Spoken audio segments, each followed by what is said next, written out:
Moșule, te-am așteptat cu prăjiturele, că știi că vii de departe. Da, dacă nu poți să le mănânci acum, poți să le lași jos. Că noi fiecare an o să te așteptăm cu prăjiturele. Sună telefonul meu în droci.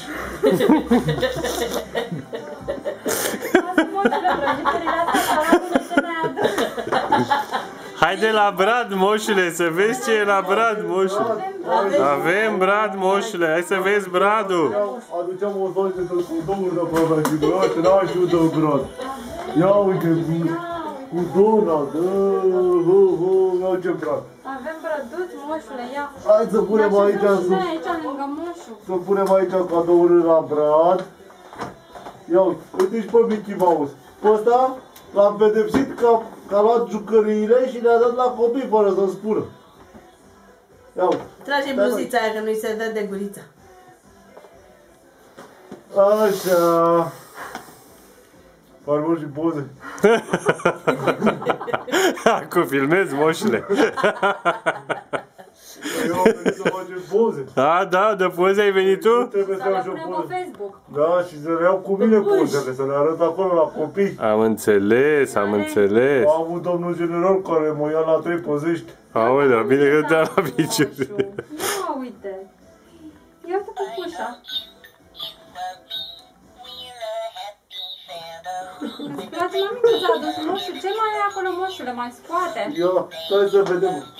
Să vedem ce mai e aici. El trebuie să fie uite și perechea lui Mickey Mouse. Uite pe Mini, mama. Uite și pe Mini. Moșule, ești cam tânăr la mâini. Băi, dar acolo unde merg cu mănuși? Unde stau eu? Că e frig rău. Pe Mickey și pe Mini. Uite, și aici o să punem pozele cu moșul. În albumul și cu ei fetița. de bebeluș, mulțumim, da. moșule. Și că acolo era frig, am adus și hăinuțe pentru fetiță. Ia să vedem aici, hăinuțe. Împinge. Să împinge. Ia uite. Ia uite, mă, da, asta la primăvară, când ieșim în parc. Da, când nu o să mai fie sub 0 grade. O să vin în loc de pantaloni, o să vin cu pantaloni scurs la vară.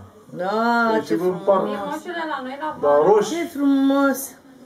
A adus moșul la fetiță, măi. Roșu, așa îi place lui moș. Mulțumim, moșule. Nu vrei, moșule, să faci o poză cu noi? Va face poze mai multe, face. Te duci la moșul, Eva? Ia, moșule.